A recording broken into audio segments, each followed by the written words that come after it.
요즘은 좀 조용한 것 같지만은 얼마 전에 2단 중에 구원파라고 하는 2단이 있어요. 그 2단은 이 종파에서는 우리 기존 그리스도인들을 많이 공격하는데 이렇게 와서 묻습니다. 구원 받았습니까? 받았습니다. 그러면 언제 받았습니까? 생각이 안 나거든요. 그거 구원 안 받은 거예요. 그래서 구원받은 날짜, 시간까지 알아야 된다는 거예요. 알면은 얼마나 좋겠습니까? 저도 제 태어난 육신적으로 태어난 날짜는 알지만 몇 시에 태어났는지 지금 몰라요. 그래서 어떻게 보면 그들은 진짜 같고 우리는 가짜 같고 그렇게 이야기합니다. 아니 구원받은 사람이 구원도 모르느냐. 그래서 구원을 받은 것을 모르면은 그것은 구원받은 거 아니다. 그렇게 이야기하니까 우리의 신앙의 정체성이 좀 흔들리는 사람이 없지 않아 있었어요. 그래서 이단으로 가는 사람도 있었던 것이 사실입니다. 그러면 우리의 태도가 잘못되었을까? 우리의 태도가, 저는 곰곰이 생각해 봤는데 우리가 구원의 확신을 가져야 되는 것은 사실인데, 그러나 우리의 태도를 살펴보니까 잘못된 것이 아니라는 거예요. 잘못된 것이, 우리가 구원받았습니까? 라고 물을 때 쭈삣쭈삣하고 뭔가 확신 있게 대답을 하지 못해서 우리가 구원을 못 받은 것이 아니라 우리가 구원에 대해서 조금 다시 한번 생각해 봐야 된다. 무엇이냐면 구원은 이례적인 사건이 아닌 거예요. 구원은요, 영국의 유명한 신학자인 바로 이 데이비드 퍼슨이라는 이 목사님은 이 아주 유명하고 보수주의고 상당한 이 영향력을 나타내는 목사님이신데, 이분이 이렇게 말을 했습니다. 구원은 평생 이루어가는 과정이다. 그러니까 이례적 사건으로 딱 끝나는 것이 아니라는 것이죠. 우리가 구원은 과거의 어느 시점에 한 사건에 딱 끝나서 종지부를 찍었다, 끝났다, 그렇게 생각할 수 없다는 것입니다. 그래서 구원은 단회적인 사건이 아니라, 이례적인 사건이 아니라 일시적인 수직적인 사건이 아니다는 것을 말해주는 바로 그런 부분입니다. 그래서 이 구원은 수직이 아니라 수평선이다.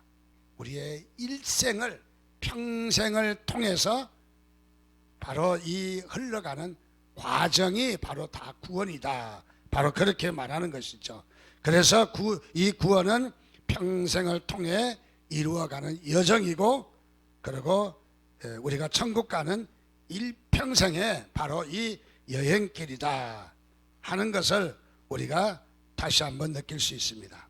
이 여행에 방해를 받는다든지, 이 여행에 혹은 우리가 속도가 느려지게 되는 것은, 그것은 그야말로 우리가 평생에 이 구원에 대해서 우리가 다시 한번 도전해야 될 부분이다.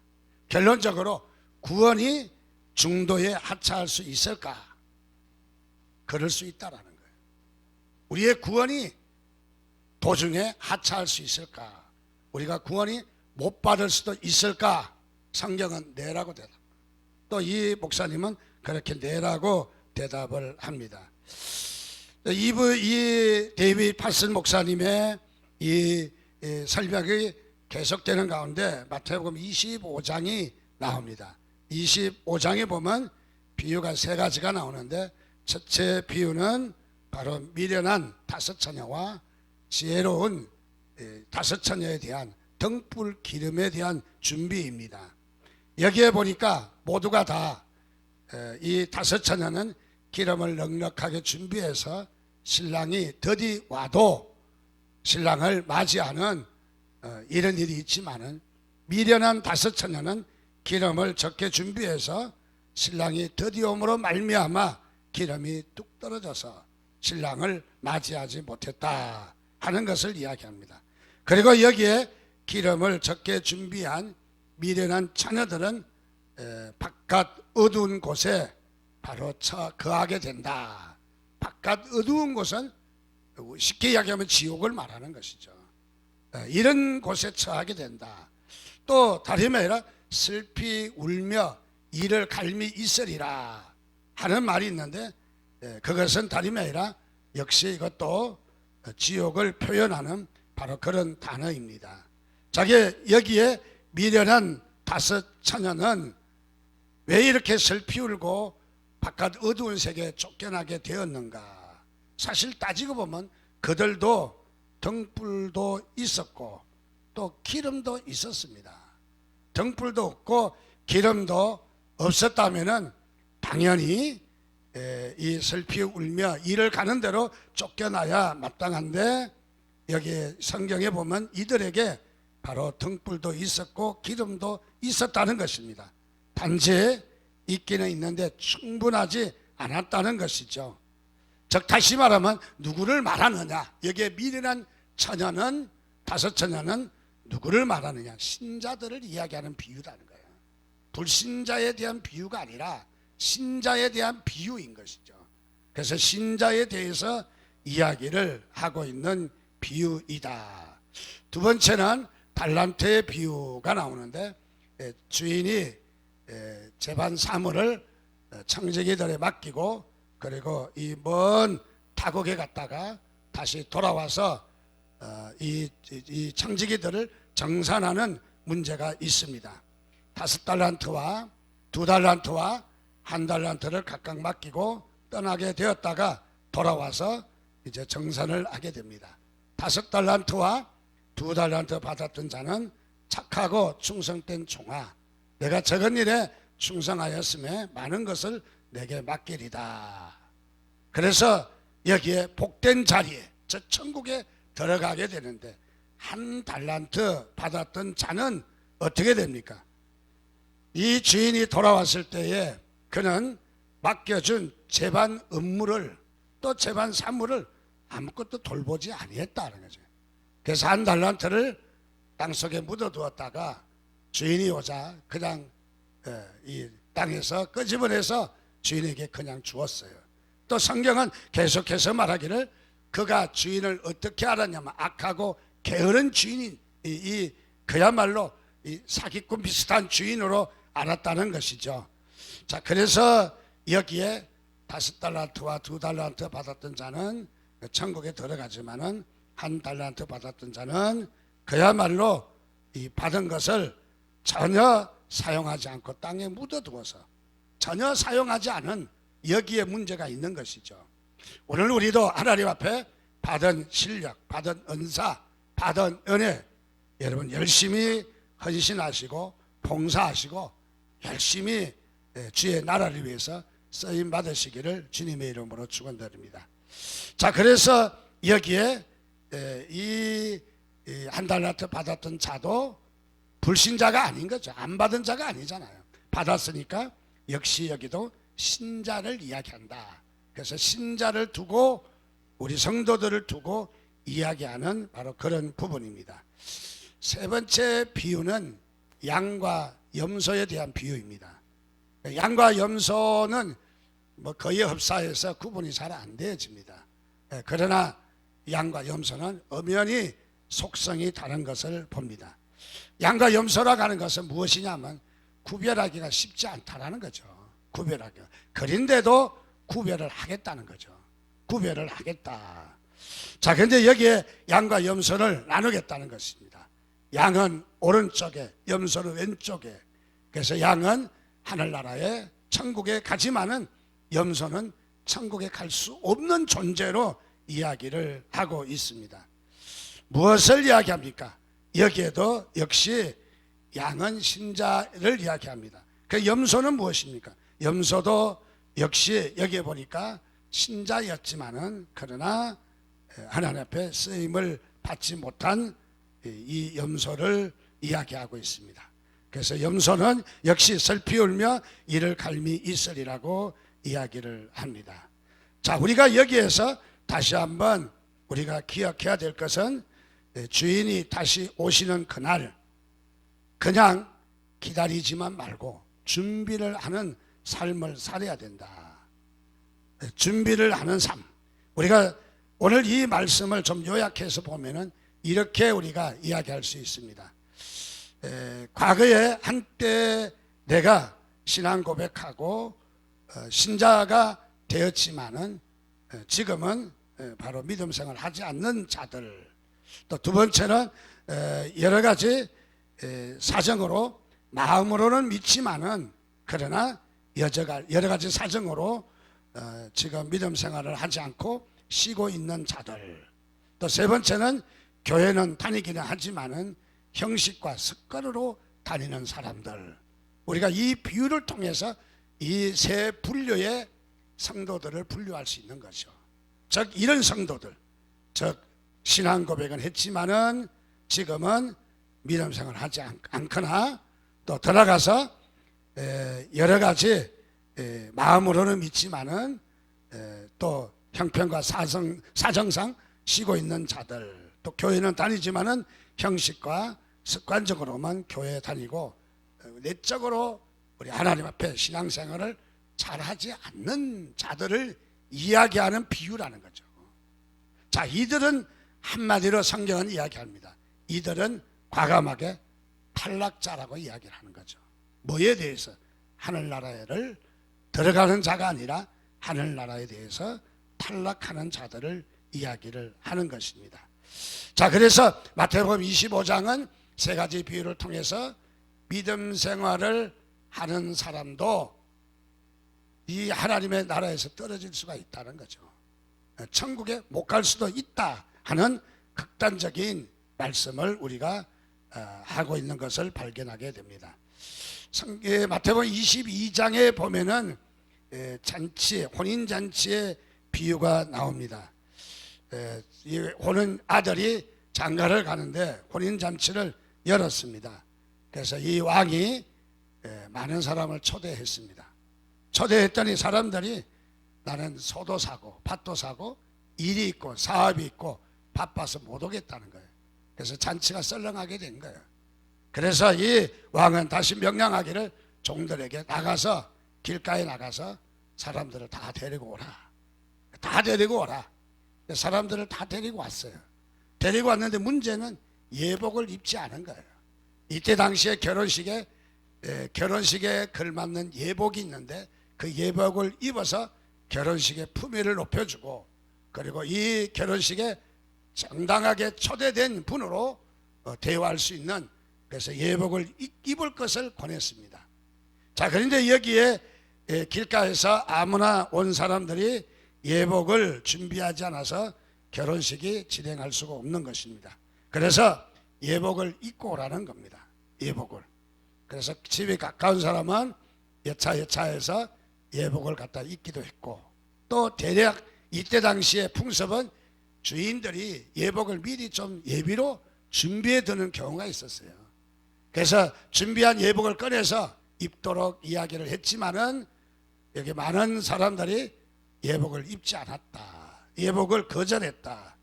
그래서 예복을 그야말로 입지 않았기 때문에 왕이 나와서 진노를 했다 하는 것이죠. 그래서 여기에 맨 마지막에 하는 말이 청함을 받은 사람은 많되 택함을 입은 사람은 적다라고 말씀하고 있습니다.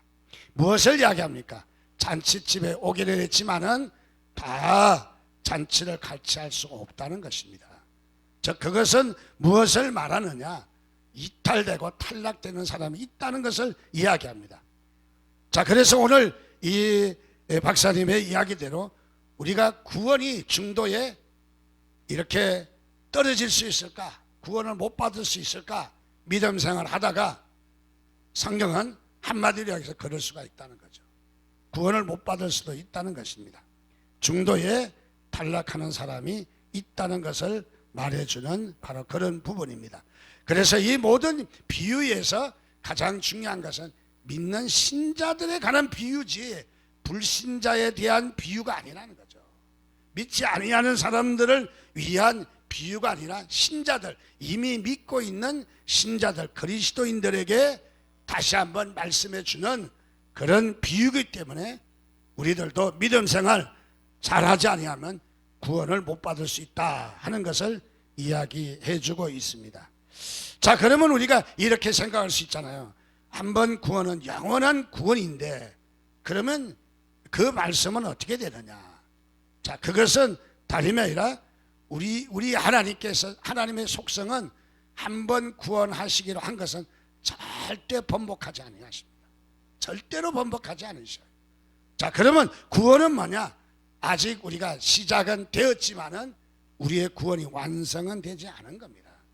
우리의 구원은 완성으로 향하는 바로 그런 과정에 있는 것이죠.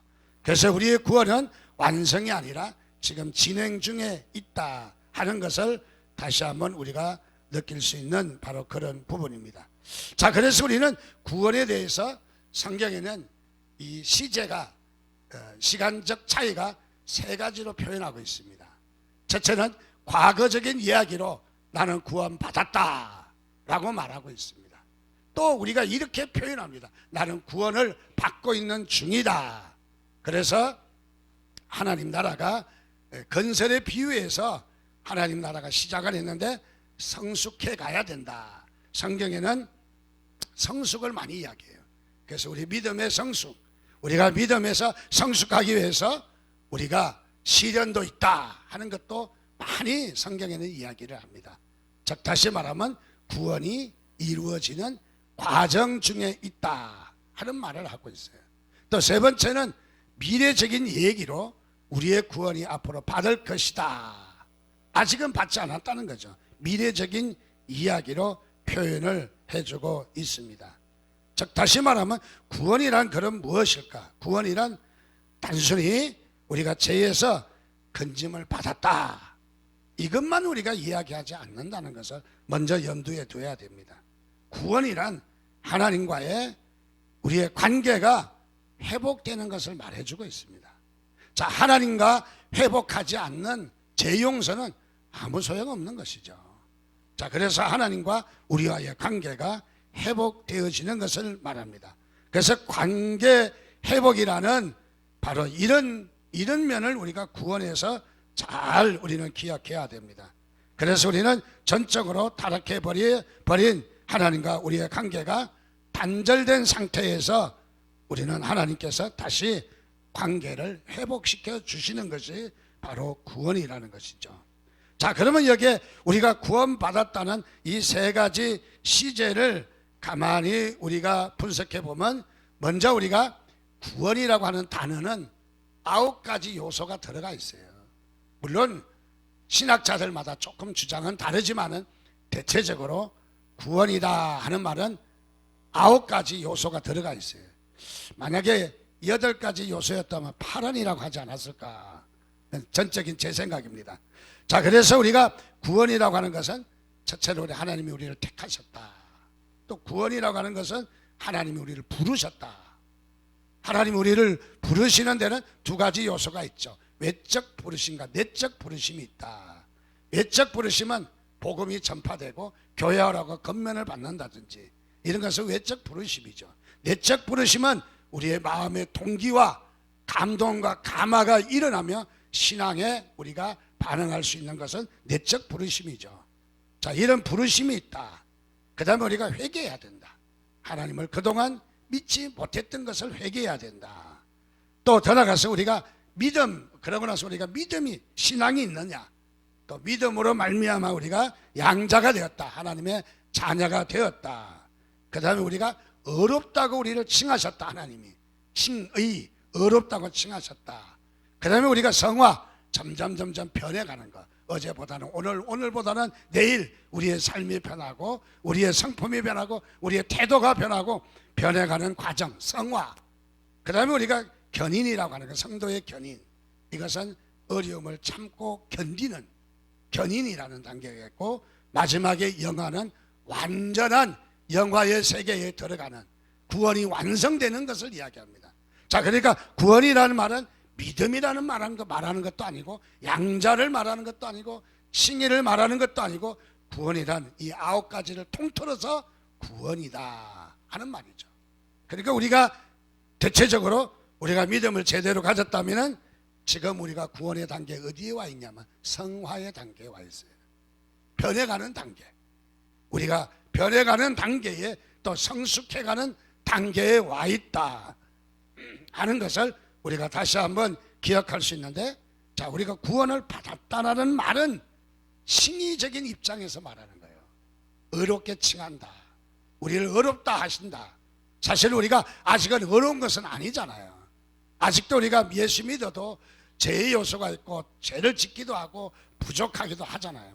그래서 우리가 구원받았다는 말은 칭의적인 입장이에요. 그래서 하나님께서 우리를 구원시켜 주실 것을 믿고 우리가 구원받았다라고 말하는 것이죠. 또 구원을 받고 있다, 현재 진행형으로 말하는 것은 성화의 단계를 말하는 거죠. 우리가 구원을 향해서 이렇게 변해가고 있다, 구원의 완성을 위해서 우리가 평생 가는 여정의 길이다 하는 것을 말해줍니다. 마지막으로 구원받을 것이라는 미래적인 시제를 쓰는 것은 영화에 대한 부분입니다. 이것은 구원의 완성입니다. 완전히 구원이 이루어지는 바로 그런 것을 말하는 것입니다. 자, 그래서 우리의 구원은 이미 시작은 했지만은 아직 완성은 아니다. 그래서 우리의 구원은 이미와 아직 사이에 있어요. 이미 우리의 구원은 이루어진 것을 여러분 믿으시기 바랍니다. 그러나 하나님이 번복하실 하나님은 아니시기 때문에 우리는 구원받았다라고 대답을 하는 거예요.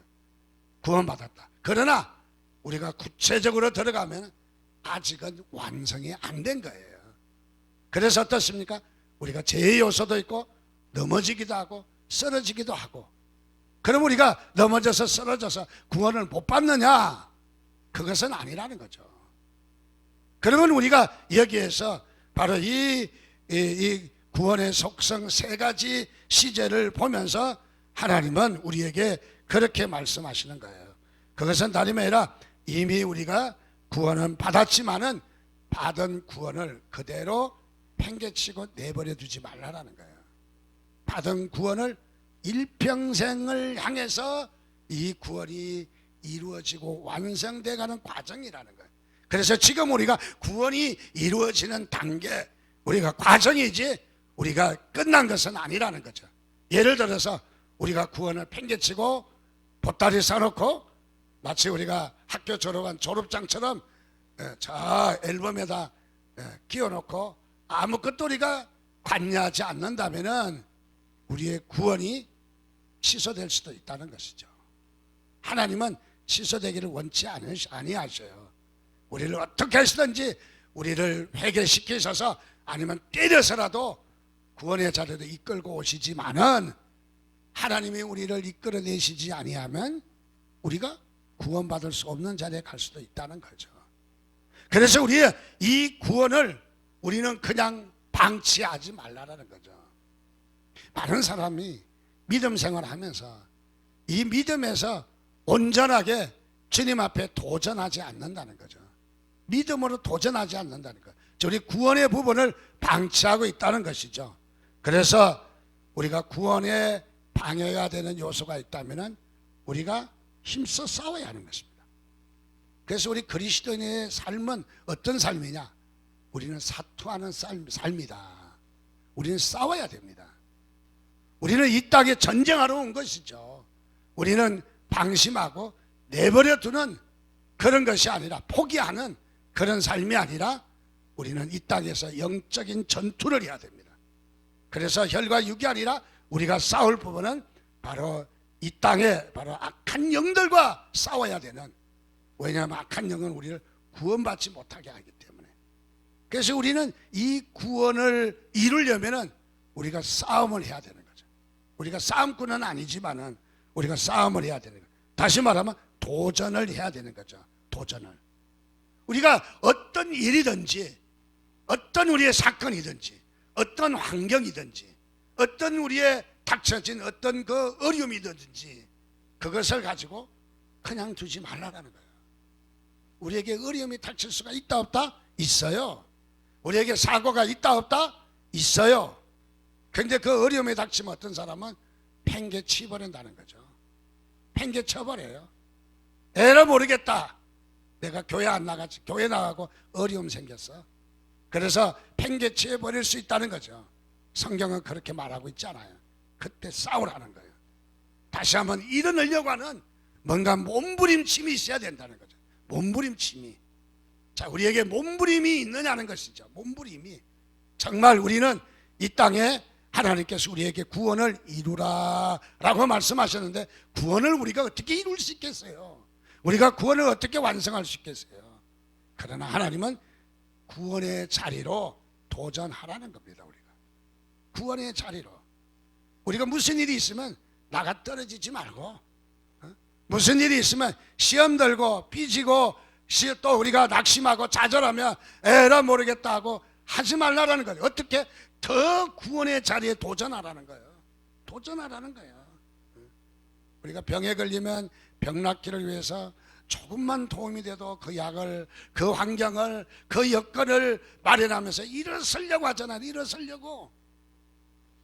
제가 DTS를 받고, 우리 DTS 같이 받은 목사님 중에 하나, 양산에 계시는 목사님이 계셨는데 삼성병원에 사모님이 입원을 하셨어요.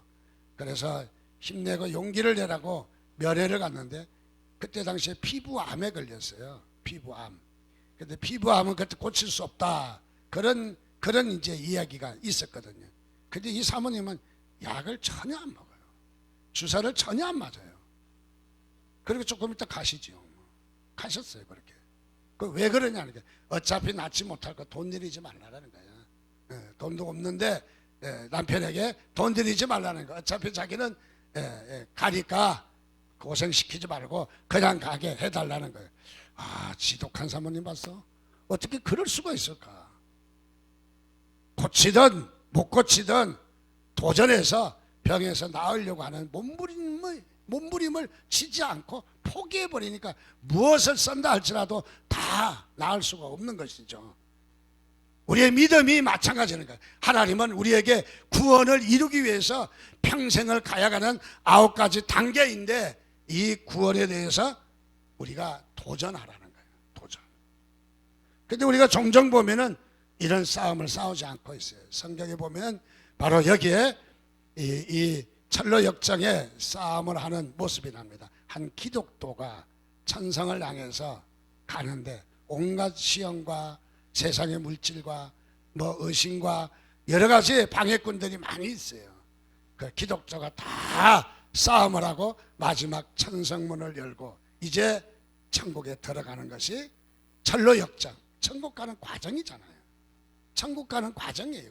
그 철로 역정, 존 번연이 쓴 이 책이 성경에 요약해서 천국 가는 과정을 딱 일목요연하게 이렇게 편집을 한 책이죠. 너무너무 성경 다음으로 많이 읽히는 아주 유명한 참 좋은 책입니다. 자, 그래서 우리는 구원에 방해되는 사건과 싸워야 된다. 이런 믿으시면 아멘 하시기 바랍니다. 우리는 싸워야 합니다. 싸움을 하지 않고 포기하지 말라는 거예요. 어떤 사람은 쉽게 포기해버려요. 이런 사람이 있어요. 어떤 사람은 우리는 어렵고 힘들고 시험에 드는 일이 있을 때 에라 모르겠다고 그냥 나자빠지면은 큰일이라는 거죠. 또 어떤 사람은 이런 사람이 있어요. 신앙생활 하다가 세상에 교회 갔더니 목사가 사기치더라고요. 목사가. 또 장로가 장로한테 쏘갔다는 거예요. 그럴 수도 있어요? 없어요? 있어요. 가능성이 너무너무 많아요. 그래서 사람을 믿지 말라는 거예요. 자, 그럴 때 어떻게 합니까? 나는 다시는 교회 안 나가. 물론 하나님은 그를 실족시킨 이 부분에 대해서 우리에게 책임이 있죠. 그 책임은 응당히 받을 거예요. 그렇다고 해서 이 사람은 자동적으로 구원이 되느냐? 아니라는 거죠. 이 사람은 어떻게? 그럴지라도 너의 믿음은 놓치지 말라는 거예요. 싸우라는 거예요. 우리에게 그런 방해가. 우리가 천국 가고 천성을 가는, 우리가 구원받는 길에 방해 요소는 얼마든지 있다. 얼마든지. 심지어는 교회가 방해 놓을 수도 있을 수도 있다. 그러나 우리는 그것 때문에 넘어지지 말라는 거예요. 왜? 네가 구원 못 받는다는 거죠. 그럴지라도 우리는 구원에 방해되는 요소하고 싸워야 된다는 것이죠. 싸워야 된다. 성경에 보면은 예수님이 십자가에 달리시기 직전 빌라도가 재판을 합니다. 조사를 다 하고, 그래서 조사를 다 해보니까 아무런 잘못을 발견할 수가 없어요. 그래서 세숫대에 물을 떠놓고 손을 씻으면서 이렇게 이야기합니다. 나는 이 자에게서 아무런 잘못을 발견할 수 없다. 야, 조사 참 잘했어요. 참 빌라도가 훌륭한 사람이에요. 그랬으면은 판결도 그렇게 해야 되잖아요. 죄가 없으니까 무죄하고 판결을 딱 내려야 되잖아요. 근데 빌라도가 얼마나 바보 같은 사람인지 나는 모르겠다. 니들이 알아서 해라. 나는 책임 안 지겠다. 책임이 안 져요? 자기가 판결자인데. 자, 우리는 신앙생활 하면서 이런 빌라도와 같은 사람이 없지 않아 있다는 거죠. 실무시 미루어서, 삼자에게 미루어서, 아니면 또 다른 사람에게 미루어서 자신의 책임을 면하리라고 생각하는 것은 성경에서는 그렇게 말하고 있지 않다는 것입니다. 자, 그래서 우리는 이 땅에서 무엇을 해야 되냐면 바로 이 구원을 이루기 위해서는 오늘 우리가 도전해야 합니다. 이 땅의 그리스도인들의 삶은 어떤 삶이냐? 바로 도전하는 삶이라는 거죠. 어떤 사람이 이렇게 표현했어요. 그리스도인의 삶은 질곡하는 삶이다. 질곡이 있다. 그 질곡이 있다는 말은 그 수갑을 채웠다라는 말이죠. 수갑을 채우면 꼼짝하지 못하죠. 또 다른 말로 하면 옛날에 춘향이 뭐 그래 착고를 채웠다.